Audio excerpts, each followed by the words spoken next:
What's up, YouTube? This is Too Raw for TV. So I'm going to go ahead and continue with this top 15 all-time professional basketball shooting guards. So I just want to go ahead and knock these things out. You might notice I'm doing them a little bit more frequently. At number 15, just do a brief recap. At number 15, I had Tracy McGrady. Number 14, Vince Carter. At number 13 on the all-time list, I had Klay Thompson. I think that's a very controversial pick. Some people think I should have had him a little bit lower.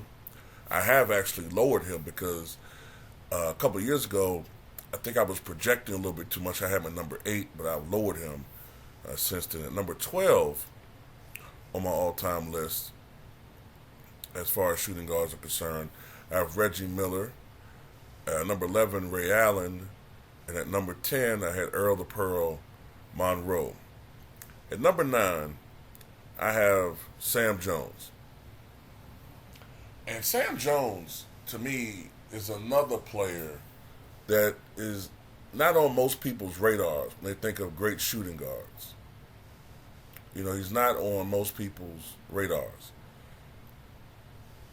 And,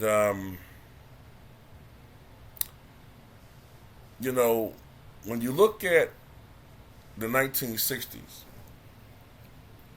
and you think of the great shooting guards, I consider Oscar Robertson a point guard. Okay, the way he played. Especially, when you look at when he was with Milwaukee, right? So I consider him a point guard, even though when he was with the Cincinnati Royals, he was an all-around guy, and he had to score more. The team wasn't, as talented as some of the other teams. But when you look at the shooting guards in the 1960s, I tend to think of him as the second best shooting guard, only behind Jerry West.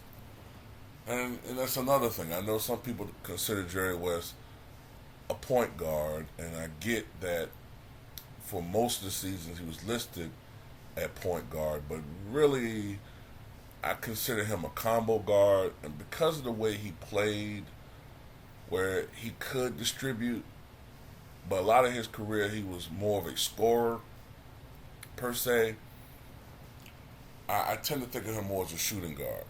So yeah, Sam Jones to me was right behind Jerry West. And when you look at his resume,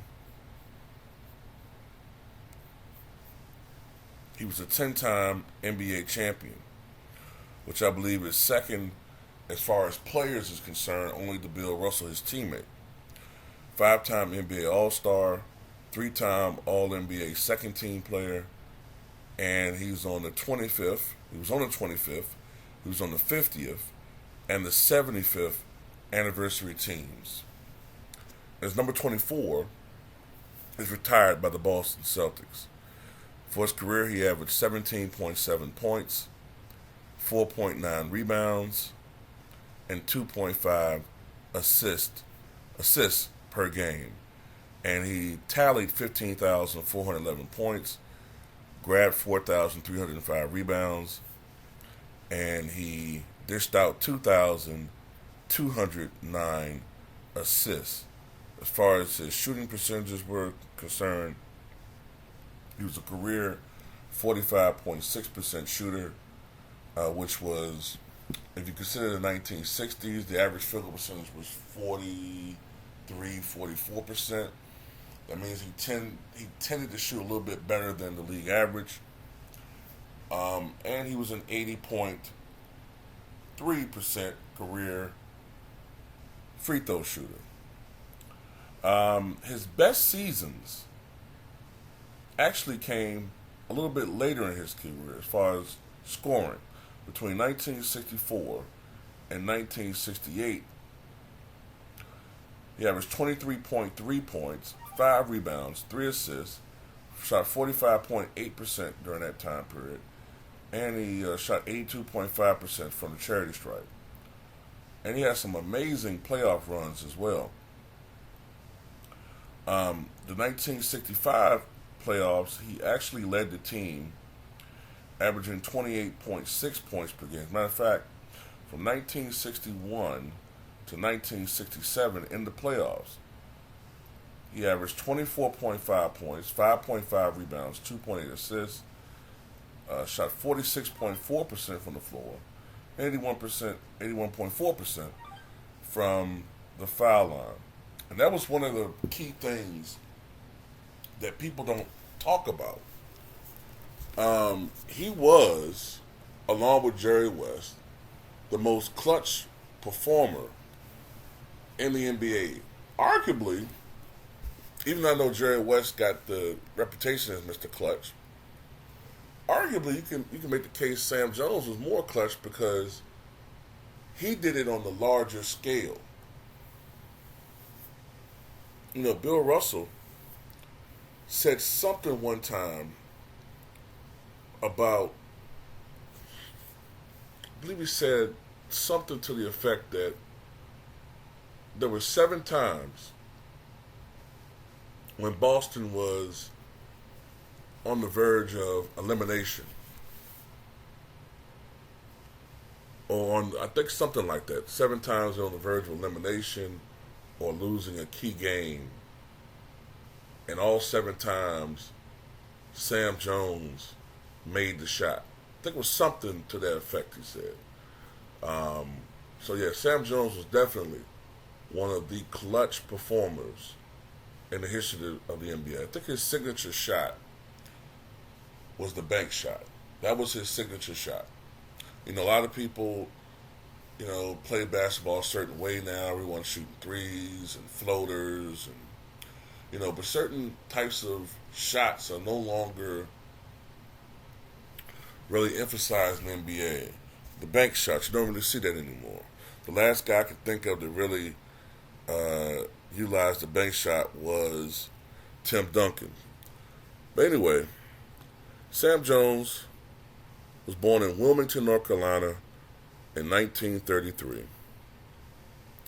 And he attended Laurinburg Institute before studying at North Carolina Central University, then known as North Carolina College. There he was a 4-year letter winner for Hall of Fame coach John McLendon and coach Floyd Brown. Jones scored 1,745 points and was a 3-time All-CIAA League selection. His number 41 was later retired by the Eagles. He also served the United States Army for 2 years. He was intending to become a teacher after graduating. Jones was originally drafted by the Minneapolis Lakers in the 8th round of the 1956 NBA draft. However, he opted to return to college to earn his degree upon completion of military service, and therefore avoided the Lakers' rights to him under NBA rules. Boston Celtics Hall of Fame coach Red Auerbach subsequently took a trip south to scout North Carolina players who had just won the national championship. Former Wake Forest coach Bones McKinney told Auerbach he could visit Chapel Hill, but the best player in the state was a few miles away. Eventually, the Philadelphia Warriors selected North Carolina's Lenny Rosenbluth with the 6th pick of the 1957 NBA draft. Boston selected Jones 2 picks later, even though Auerbach had never seen Jones play, only going off of hearsay. Jones made his NBA debut on October 22nd, 1957, recording 1 rebound in 3 minutes played against the St. Louis Hawks. And the first couple of years Sam Jones played, he didn't get a lot of minutes. As a matter of fact, his first season, 1957-58, he only averaged 3.9 points per game and only averaged 9 minutes per game. He was a reserve playing behind the veteran Bill Sharman, who at that time was noted as the greatest shooter in the game. Bill Sharman, one of the great shooters, the Steph Curry of his era. The first 3 years of Sam Jones' career, he only averaged 7.8 points per game and only 14.5 minutes per contest. And One thing about Sam Jones is that he's one of only 6 Boston Celtics to have ever scored 50 points in an NBA game. And trying to see if I can get them. I know I'm seeing this right here. So Sam Jones is one. John Havlicek is another one. Larry Bird is the third. Kevin McHale is the fourth. Jason Tatum is the fifth. And I believe the sixth would be none other than Isaiah Thomas. Not Zeke, but the one that got cheated out of a career, who I hear may be beginning a broadcasting career. So salute to him. I believe Sam Jones still holds, although I'm going to make the assumption that Jason Tatum may break this mark one day, but Sam Jones still holds the record for most points scored in a playoff game. 51 points versus the Detroit Pistons on October 29th, 1965. I believe Ray Allen tied that mark some years ago against the Chicago Bulls. Was that a playoff game or was that a regular season game? Can't recall. But anyway, Sam Jones was integral in many of these games that they played as far as rivals are concerned. Like, you may have often heard me say that when Russell would go against Chamberlain, although Russell had success in slowing down Chamberlain, you can never stop a great player. You're not going to stop him. Russell averaged 23 points and 14 rebounds against Wilt Chamberlain, which sounds great until you realize that against Bill Russell, Wilt Chamberlain was averaging 30 points and 30 rebounds. So this notion that Bill Russell stopped Wilt Chamberlain, which is the nonsense that Bill Simmons and Bob Ryan and some other people say, it's not really factual. What used to decide those series was the backcourt of Boston. You know, the backcourt of Boston, which consisted of initially Bill Sharman and Bob Cousy, then later Bob Cousy and Sam Jones, and then Casey Jones and Sam Jones, and then John Havlicek at the swing position. They routinely outscored the backcourt and the three for Wilt Chamberlain's teams. And that was the deciding factors in close games, as well as the fact that Boston had a better bench. Those were the deciding factors in most of those series. Just to emphasize this, Jones was known as a clutch performer. And like I said, he was pretty much the second best shooting guard of his generation behind Jerry West. And it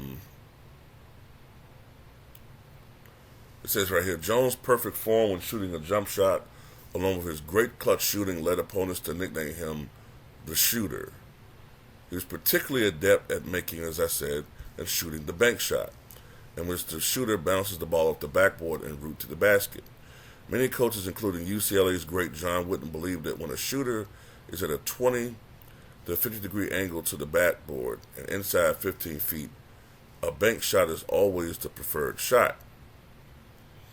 At 6'4", Jones was the prototype of a tall guard for his era, who could run the floor and bang the boards and had a rangy offensive game that gave opponents fits. One of the Jones boys in Boston, Sam teamed with Casey Jones in the Celtics backcourt to create havoc in NBA arenas around the country. Jones led Boston in scoring 5 times, and he averaged 20 points or better in 4 consecutive seasons. He scored 2,909 points in 154 playoff games, 92nd best in history. And Jones retired in 1969, the same year that Bill Russell retired. He left the game, winning his ninth and 10th championships in 1967-68 and 68-69. Jones was inducted into the NAIA Basketball Hall of Fame in 1962. 7 years later, he was inducted into the North Carolina Sports Hall of Fame, the first African American selected. Jones was named to the Naismith Memorial Basketball Hall of Fame in 1984.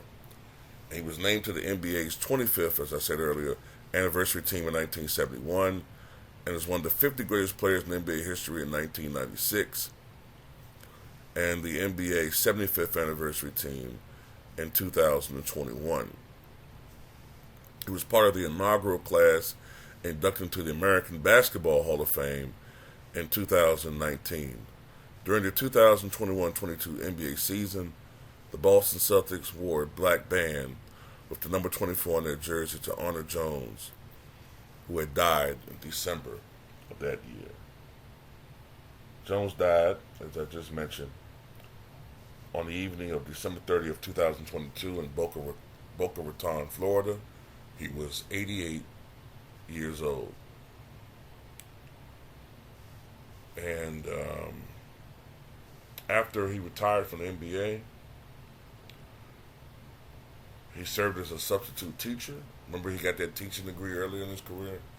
He served as a substitute teacher in the Montgomery County public school system for several decades. One of the great human beings to play in the NBA. Sam Jones, missed by the NBA family. My ninth greatest shooting guard in the history of the NBA.